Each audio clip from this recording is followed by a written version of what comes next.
Hogwarts Legacy is officially out, and despite the sense of wonder and excitement that the series was to bring, unfortunately, it's bringing such a boiling point that I must talk about it on this episode of the Pop Cult Cast. Welcome back, everybody. It's been a little minute.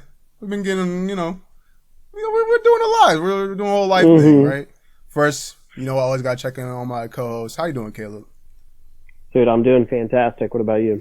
I'm doing great. I'm so ready to talk about this game because this game was announced, I believe, like maybe 2-ish years ago, and ever since it was revealed, I remember that first trailer. I was like, dude, we're finally getting a full-scale Harry Potter game. I think the last Harry Potter game came out in I feel like it was like a decade ago because it came out. I think it came out on the PSP, and I remember that game just being something that was really it was a really fun time. But ever since then, we just had sort of zero Harry Potter stuff coming out, and then now we're finally getting this huge scale game. Yeah, like I said, it does look pretty big. Yeah, massive, and yeah, it's like I said, big controversy here is that it is becoming to a boiling point. But just for some context for those that don't know, so why it's becoming such a huge talking point right now is that J.K. Rowling, the creator of Harry Potter, back in 2020, tweeted out, I think it was a quote retweet of an article where the headline was something like, it had something like people who menstruate. And she was like, oh, people who menstruate, I thought there was a word for that, referring to women. And that tweet was taken as transphobic, and people, rightfully so, felt some type of way toward J.K. Rowling. I mean, how could you not? This writer, especially the fans of Harry Potter, seeing that tweet really probably felt hurt. Especially in just other, allies for LGBTQIA community, felt hurt with her saying that. Completely understandable. So then she doubled down on the tweet, expanding her statements. And then, that just sort of boils down there. But then jump forward to today, 2023. Hogwarts Legacy is officially out, and people are boycotting the game off of what J.K. Rowling said. And just for the current situation, I was checking today. I was very excited to play the game, which, But the on Twitch, which is a platform where people just watch people's games, whether online content, the game reached a peak of 1.2 million viewers watching the game. Yeah. And I was like, wow, people are hyped for this game. Rightfully so. I mean, it's Harry Potter, right? And just a quick question. Did you buy the game, or are you planning on buying the game? So, I decided I'm going to do a middle ground kind of thing where I'm going to buy it from GameStop so I can support a store that I do like and I don't have to directly give the company money. Okay. I know that's some cheap cop out, but I decided that's the way that I'm going to play the game. Of course, God knows whenever I'll actually end up in GameStop next. Yeah, so we'll see, but I do plan on playing it because I really think you undersold how big of a game this is going to be to people that are in our age group that grew up with the books before the films. Right. The films were massive, but the books were as well. For people that, grew up on the movies should know the books were mega hits. Going to the library when you were in elementary school and you wanted to get the new Harry Potter book. Dude, get in line. There's 35 exactly. other students. Right. Some of them are literate and can't even read yet, but they want a copy of this book, so you gotta wait. Exactly. But yeah, let me see where my notes at. There we go. But yeah, so I remember yesterday I was looking at the whole Harry Potter stuff. I knew it was going to drop this week. I know it was dropping on Friday. But what I didn't know is that you could buy the deluxe edition and get it today. So I was like, oh snap. This is do or die for me. So I was like, am I going to shell out the extra money to get this game? And, lo and behold, I did purchase the game. And, I currently played a little bit of it this morning or in the afternoon. And man, it's a blast. It's the Harry Potter game I've been looking forward to in my entire life. The open worldness of it and just doing the whole spells and actually being in the classroom. By the way, I took the sorting hat test. I did it way back in the day. I did it a couple months ago, and I did it in the game. All 3 times. Say it again? You were going to say Ravenclaw. You got Ravenclaw. I got Ravenclaw. Yeah, I was like, dude, I'm actually Ravenclaw. Yeah, that was sick. That was a sick moment. But, yeah, and it's the thing is, too, I have no problem with people boycotting the game. I 100% stand behind you in that decision. I actually really like appreciate that sort of standpoint too, because a lot of people usually get mad about stuff and just don't really put their money where their mouth is. So I love how adamant people are in this situation. But what I do have a problem with is like people adamantly going for other people that aren't sort of following what they're doing. Because like, especially like in the situation we're about to bring up, how like this sort of destructive this like mentality is. Like there was a streamer, I think their channel is called Girlfriend Reviews, and when they were playing the game, they were already getting, when they first started the stream, they were already getting hateful comments about them playing the game. They put the chat into sub mode. Still, even subs were talking about how much they were quote unquote bigots and transphobes. Where it eventually just said, "Hey, we got to stop the stream and just not play the game because it is too much." And unfortunately, making you guys probably saw the viral clip of the girl crying because of how this like hateful their chat was. Fundraisers were apparently canceled. I think you know a little bit more about this, like Hasanabi. Oh, yeah, the quote, right? Mm-hmm. Yeah. Yep, I do. Yeah. So Hassan Piker, who's a leftist political streamer on Twitch, has a very prominent pro-LGBTQ community and fan base, said this: "The only reason I'm not playing this game, and I know a bunch of other people are not playing this game, is because we know that it's not worth it to get effing bullied endlessly and get called transphobic endlessly when we have a massive queer communities and audiences. Everybody effing knows how much leftist MFers love to chirp on the internet. They've got no power. All they do is chirp, chirp, chirp. And that's precisely why so many effing people that would otherwise play it, maybe even raise money for charities or whatever, they're not doing it." Right. And I'm not sure if Hasanabi was going to end up doing a fundraiser for the stream. I've heard just through comments that he was going to do he was going to play through the game, but while he was playing through it, he would run a fundraiser for LGBTQIA like foundations or whatever. I was like, yeah, that sounds sick. Like when the months leading up to this game, I was like, what if people just bought the game, but like on the other hand, like they donate to a charity that same amount or something like that. And like even though that wouldn't completely like disregard them buying the game, it would still them be supporting the cause. But exactly what he said, these leftist MFers like always just chirping. It's like I think that's also just a huge thing surrounding the situation. I've seen comments saying like, "Oh, just because these guys are taking such a ruckus about it, I'm just going to buy the game anyway just to make them mad." And it's like, you're just making the problem worse. But yeah, it's like, some people just don't want to follow your same ethical compass. And just because I bought the game, just because someone else bought the game, does not mean that they're transphobic. That does not mean that they're against trans people.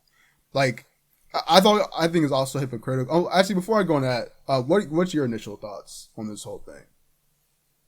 So, I think it is a little bit of a complex issue ultimately because, I think what J.K. Rowling has said and her public comments have been not just in like poor taste, but can be like pretty hateful. Yeah. So J.K. Rowling, calls herself a proud TERF, which means like trans exclusionary radical feminist. And she goes on about like how she doesn't want women to be like sexually assaulted by like trans people in prison and things like that. But while making those comments, invite somebody that's to make comments on her behalf or endorses somebody that has also been violent, I believe in similar manners. And I think it is like very hypocritical because ultimately I think she just does have an agenda against these LGBTQ people. Yeah. Like I think she ultimately feels that a trans woman somehow encroaches on her ability to live her life. And I feel like that's why I take issue with it, is because ultimately at the end of the day, if somebody is a trans person, right? What are they doing to you? How are they harming you in any way by merely existing? Like, why does it have to take up your time, your mental energy, and your emotional energy fixating on these other people, especially whenever these people have a lot of issues and challenges that they already are struggling with and facing. And I can understand why people wouldn't want to give her another dollar. But that being said, J.K. Rowling is already extremely wealthy. You know what I mean? Like, she's a billionaire and she's going to remain a billionaire. Like, not buying this game or nobody ever buying a Harry Potter book or movie again will not change the fact that she's going to remain a billionaire and have like some sense of sway in media, and even to some extent politics because of the amount of wealth she's accumulated. So I don't think somebody buying this game is directly supporting J.K. Rowling's comments. Right. I don't think J.K. Rowling was even the writer of this game. I think it was written by other people. It's just based in an intellectual property she created. Exactly. So that'd be like, if George Lucas, went on some really horrible, hateful tirade one day, that we wouldn't be able to watch like a new Disney Star Wars IP because it's still within the same universe. And I don't think that's very fair, ultimately to say. I think the Hassan Piker's comments, like I kind of do agree because there could have been like a powerful way of raising awareness around this because people were saying, oh, this game's coming out and it's tied to this person's intellectual property. We can, have like some type of charity event and play it because people are still interested in this world. It's not like people hate trans people so much that's why they're buying this. It's not like some empty case with no disc.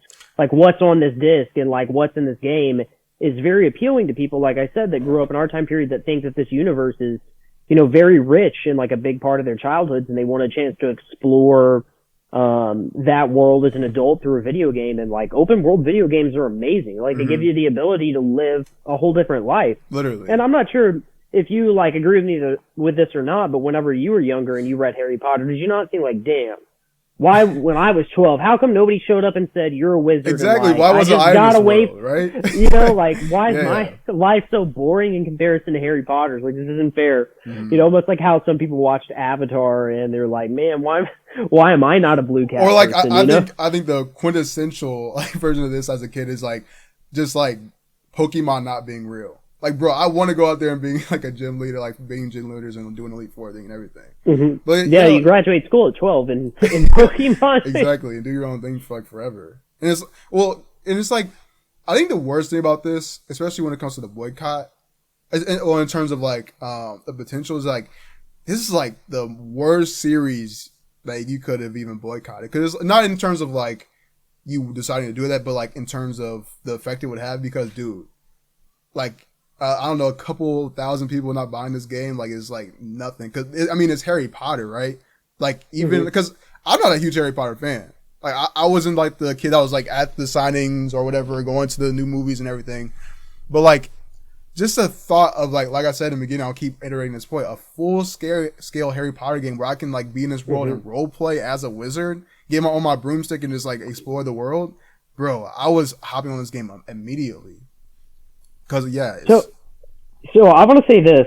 It's an immensely successful game already. It sold, like, was the most high-selling pre-order on Steam, I think, for, like, a week straight. Part of me thinks that there are people out there that are fueling this, like, if you buy this game, you're a bigot narrative that are secretly playing this game. Or they're going around virtue signaling and they 100% bought it. Because there hasn't been any noticeable dip, I feel like, in sales or promotion for this thing.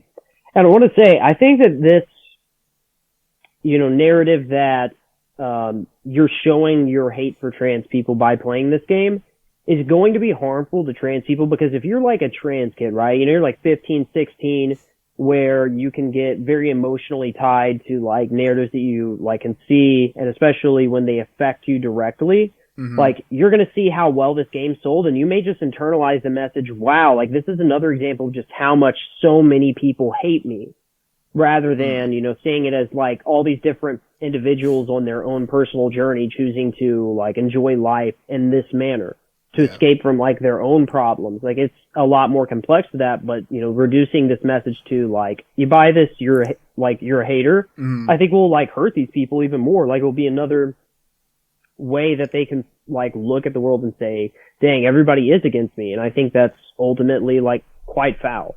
I would say sort of the opposite. I think this moment is a huge sort of like peek into the window of how intolerant like I want to call it like the radical left, but like because like I feel like I said in some time ago, is like people were like, I legit seeing comments of like, oh, like people like saying that you're such a bad person for buying this game. I'm definitely going to buy it now. Mm-hmm. I don't think that's even a slant on trans people. It's a slant on the people that are so vocal about it and so like vehement about people being bad for buying it. It's like, it's such a childish thing to do, but like people are going to do it. I knew that was going to happen. It's like people are always trying to be that counter to, you know, whatever it is. And, you know, I can't blame them in the sense that, like, I'm sorry, but the left can be so intolerant, especially with such like black and white messages as, oh, if you buy this game, you are 100% a transphobe. That's just not it. And I think it's especially potent for me because it's like when I'm buying this game, like making that decision of, oh, whether or not I should or shouldn't buy it, like I don't need some sort of social justice points for not buying this game. When something happens, or not even when something happens, every day I'm going to advocate for people that need to be advocated for. I don't need to not buy a effing game to show you that I'm for you guys. Because at the end of the day, like, just a core doctrine of mine is just being a good human being all the time. Not all the time. Well, actually, no, I'll take that back. Because I don't inherently think I'm just like a great person. But what I am is that I'm fair. I have heart. You know, when I'm fair. I'm fair. Like I feel like I'm a logical person. Like I can help. I can see when people need help, and I help. But like I don't need to be some performative activist just to show you that I'm with you guys. Like, and I think something that also kind of just rubs you the wrong way is I guess you can sort of call it hypocrisy. Because, like, okay, you're saying that I'm not going to buy this game because, like, this author said something about trans people. But, like, I don't know, you'll probably go to Chick-fil-A tomorrow and eat whatever, your chicken nuggets. And it's like, are you saying by you eating chicken nuggets at Chick-fil-A that you hate the LGBTQ people? And it's like how far can we go with this? Am I like against, or am I like for child labor for wearing my Nikes? It's like how far can we go down this rabbit hole before we see that this is absolutely just not making sense? That someone can do something but also not support this. Do I hate animals because I eat meat? No. It's just like there are certain situations that need more depth.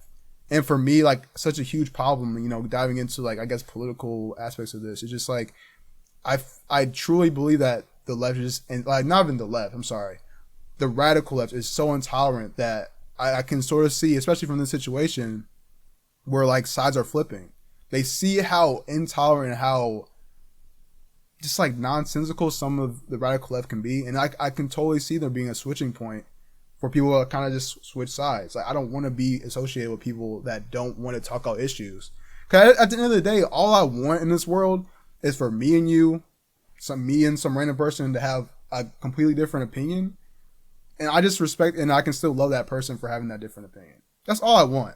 But like just how the political or social sphere is nowadays, people are on their tiptoes. People don't want to say how they really feel. At the end of the day, I want you to be who you are. Because like even if you say something that I don't like, then you know we might just not be friends. But I don't have to hate you for it. That's the big thing. And I think this whole situation is one big message of that. Yeah, I went on a little rant, but yeah, I'll let you. So I do want to respond to that. I feel like there are more important things than ultimately the people that pushed, if you buy this game, you're transphobic messaging, which would be like, you know, there's actual like trans people that, you know, commit suicide at really high rates. You know, you have instances of like sexual assault and murder that is quite prevalent towards people in the trans community that needs to be handled. Like I think like the ultimate intolerance is people that despise others so much like they don't want them to exist or they want them legalized away in some sense. When I say legalized away, I don't mean like legalized, I mean like through legal methods. Excuse me, misspoke. And like that's where I put like ultimately my priority and how I'm going to weigh things like morally, like where is the most egregious harm and suffering located at. And I still, even with that view, find this really hard to think through because there's so many facets to this argument talking about like, well, if you do this, you're bad. Because I want you to consider, like, if you have a phone, like an iPhone, that is 100% tied to, like, some form of forced labor, like, without a doubt, or severely underpaid labor. And if I'm thinking, like, where's the most egregious harm, then I would actually, like, probably be thinking somewhere outside of the United States, like to some poor worker in a Nike factory in, like, Sri Lanka or something like that, or somebody here in, you know, that, like, works the fields in any country, really, at a very young age, because you can, even in the United States, you could be, like, 12 years old and work in, like, farm fields for, like, you know, a quarter of a ounce of strawberries that you pick and stuff like that. Right. You know, there's, I think, ultimately a lot wrong with the world. And I think that's what these people wanted to raise awareness for. But while I don't think it's necessarily like an intolerant left thing, that they want to see ultimately an intolerance erased, I think that the left is just such a broad thing. Because in the United States, like, the left means anywhere from liberal, which is like Joe Biden, who is very similar to Mitt Romney, you know, for example, who's in the Republican Party, all the way to like social democrats, to like democratic socialists, to regular socialists, all the way to communists, like, you know, critical theorists, critical race theorists, like, all that encompasses what's been called the left.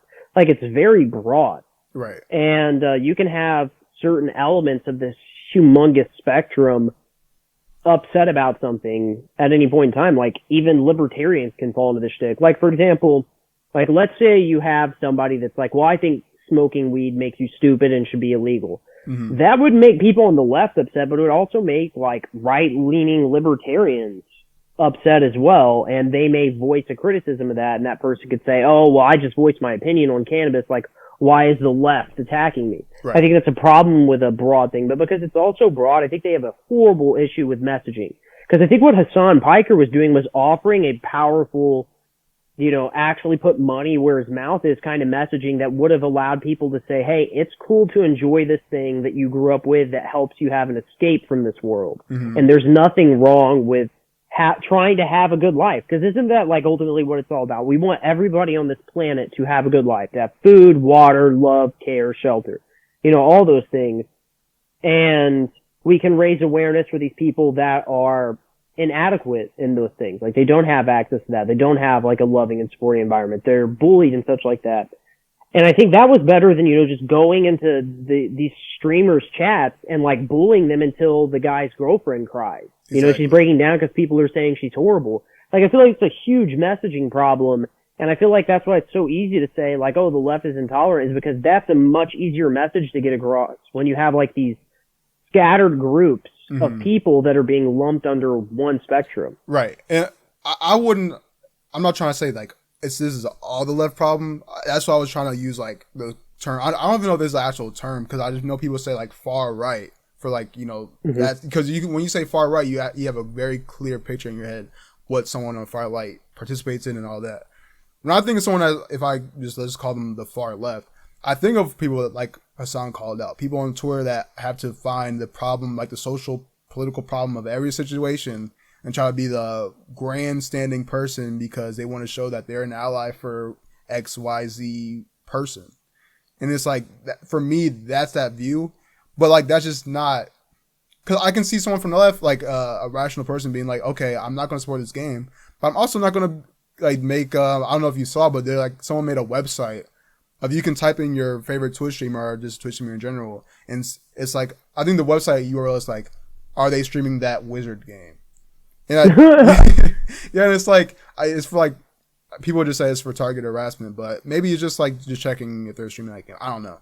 But, like, going through those leaps and bounds, for me, that's how I view someone from the quote-unquote far left. That's what I was thinking, because I'm sure that there's people on the left, a whole bunch of people on the left that I can see this situation, still boycott the game and still be level-headed about it. That's all I was trying to get at. Yeah, because I think, like, you can kind of understand, like, me, for example, I decided I'm not going to directly buy the game from the publisher. I'm not going to digitally download it. I'm going to go through a third-party GameStop, maybe even buy a copy from somebody if they put it on, like, Facebook Marketplace or something. And I'm not going to chastise somebody because they, you know, couldn't suppress their inner child, that dreamed for this game for like 20 years, to appease people on the internet. And I do want to point that out is I do think like in a sense this is kind of like a people on the internet thing, because if I feel like if I walk down through like the town and say, hey, you're going to not play the Harry Potter game because of like transphobia, they would be like, what are you talking about? Right, they'd be like, what are you like, yeah. There's transphobic things in that game. Like, oh no, it has something to do with the author. Like, oh, the author, that lady, what's her name again? Yeah, J.K. Rowling. Exactly. Like, they won't even know like names or any of the things that you're talking about. Yeah, that's such a perfect point too. Like, I think sometimes we can get caught up in like this sort of internet conversation. And once you actually step outside, like the majority of people don't even know what you're talking about. Like majority of people don't know any of this drama. Like they're just gonna buy the game and just say, "Oh yeah, like I love Harry Potter." This is like this is nothing. Like no sort of thought of not buying the game because of this thing. Yeah, like I'm really glad you brought that up. That because especially me, like I will consider myself someone that spends a lot of time online, and I constantly think that these issues are something that is on a global scale of like just people outside talking about this, but like yeah, they don't know. It's such a small little community of people that know about this issue and like are even talking about this. So yeah, I think it is important just to clarify like this isn't like probably a huge thing for the majority of people. But yeah, like how many people do you think like let me give you an example, like a mom that works a job and like is the sole provider for her children, works all day, she catches a movie here and now like a Pixar film to entertain her kids. This game comes out and she has her console and she's like, you know what? Like kids are at school, I'm gonna unwind. Probably not even keeping up with the headlines and everything you need to understand the context of this.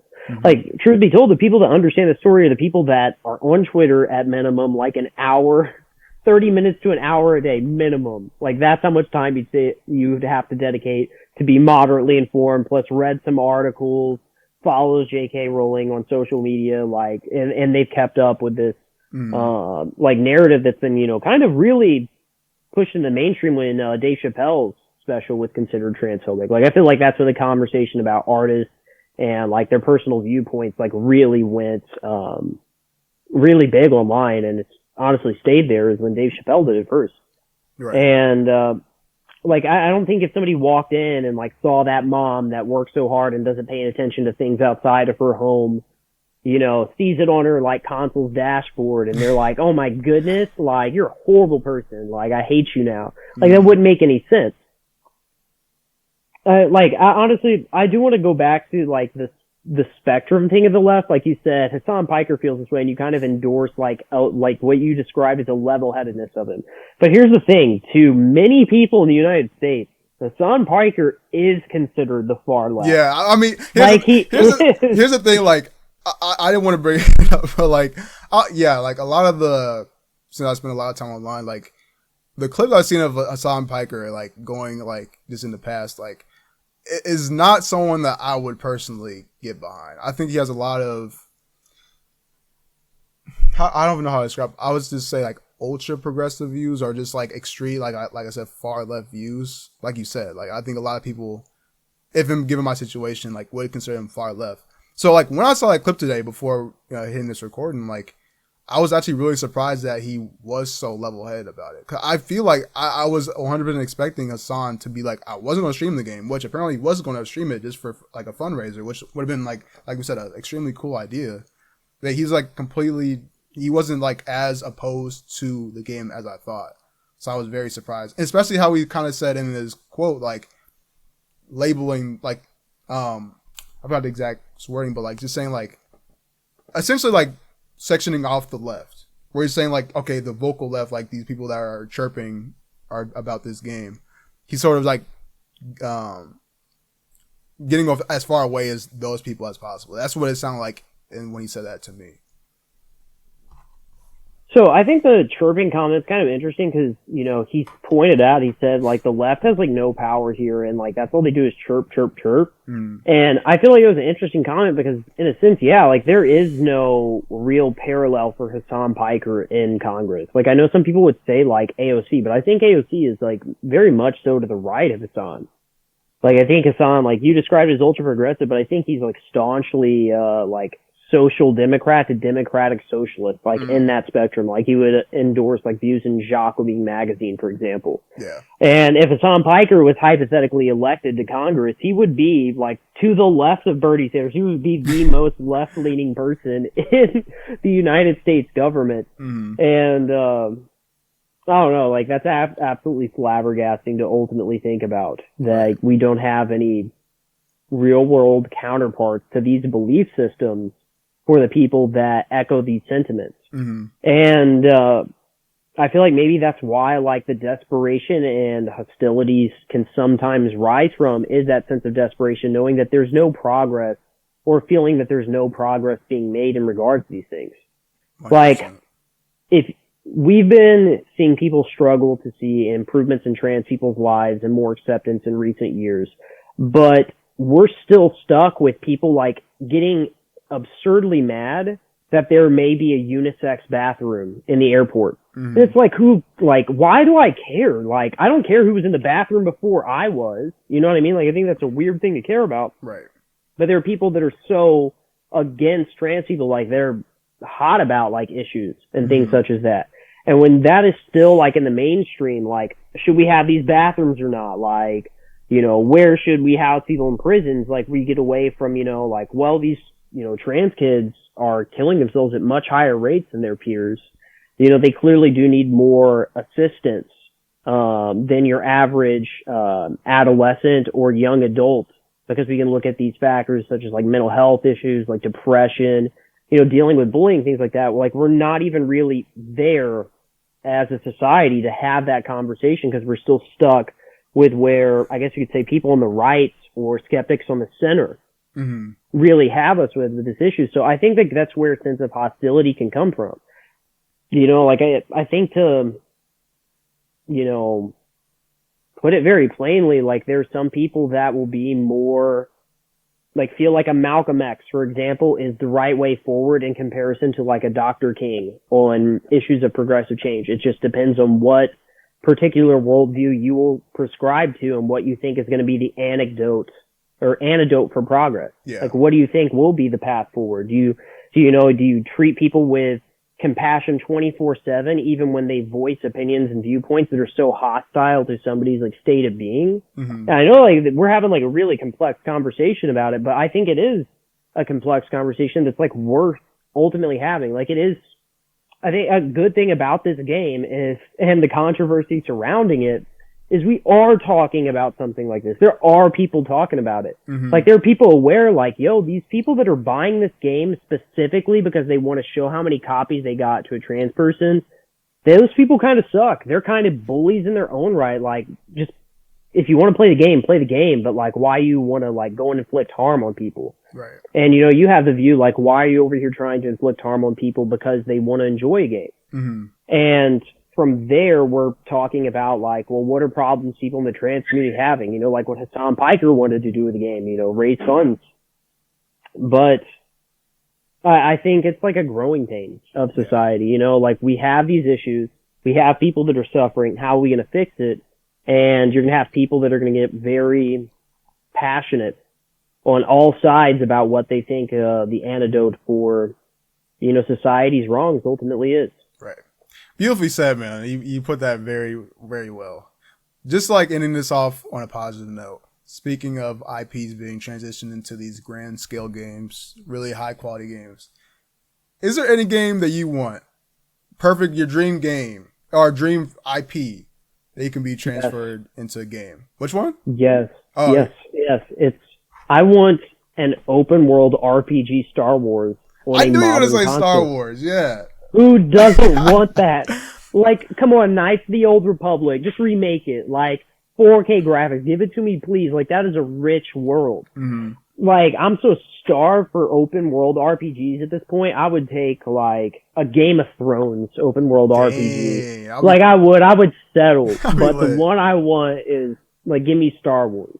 Right. And you know I don't like all the new, like, series and stuff necessarily, but like that is a very rich world to dive into. And you could spend like hours. Like, we have games like Cyberpunk that, you know, give like a kind of a futuristic punk vibe, and Star Wars has elements of that. It has elements that you would see like in Lord of the Rings, talking about hope and like heroism, and you know, the trope of the young boy that has a destiny to fulfill that every young dude growing up resonated with. Every dude wanted to be Harry Potter or Luke Skywalker, you know what I mean? Mm-hmm. So let me have that with a Star Wars game. Let me be. Oh, bro, they're coming for you, man. They're probably already working on the game. They're just like, oh, we gotta shut this dude up. Yeah, like the Star Wars producers are after me now. Literally. Because I'm putting too much expectation on them. Because honestly, I don't know if I'll see it until my 40. Right. I have no hopes for something like that. Mm. Well, for me, you know, I was gonna cop out and say like, I'm gonna see if I can fix this real quick. That's weird. Okay. It's creeping me out. Like ghosts, man, ghosts. Right. That's why I was like poltergeist in this shit.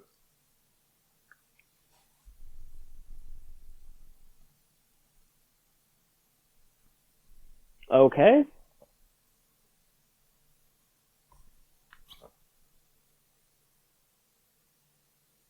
Yeah, even my cat's let me know something's up.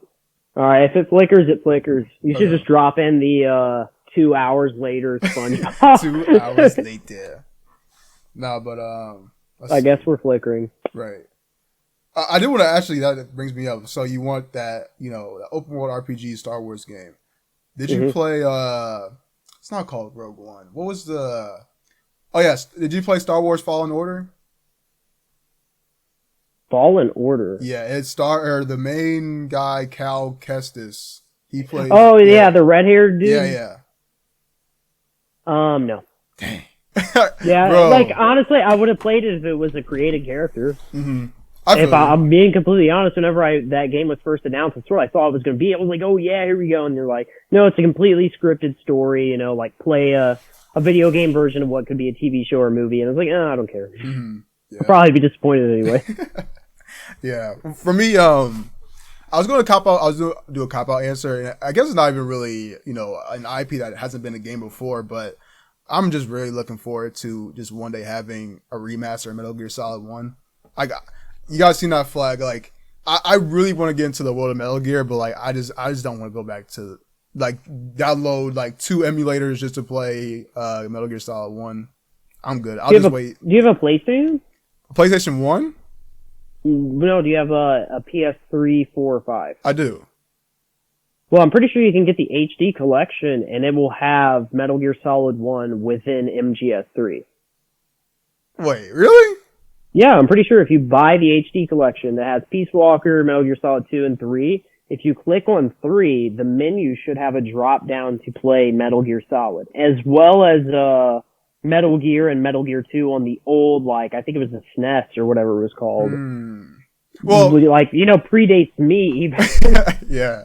Oh, yeah. I guess I could do that. But I guess what I really want is just, like, I don't know, like, their new, like, Konami's new engine and just, like, really give, like, people the chance to really get into, like, not even just get back into the Metal Gear Solid world, but to, like, reintroduce it to them for the first time through Metal Gear Solid 1 in a beautiful looking package. But if I'm not going with that answer, I'm a huge anime head and I love fighting games. I really want a Hunter x Hunter fighting game. That would be so sick. Because Hunter x Hunter is a shonen anime. It's like a whole battle anime. You know, think Naruto, Dragon Ball, all that. But it's just like that world of Hunter x Hunter and like how they use like their powers.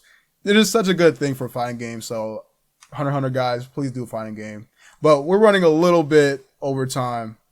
Mm-hmm. So thank you guys so much for tuning in. Oh, you want one more thing? There you go. Yeah, I do have one more thing. I just want to say, like, to any viewers that are watching, if you feel like you've been bullied, like life is just not working out for you, and it's a tough time, that I just want you to know I so much so want everything to be better for you, and I think it will be. I 100% agree.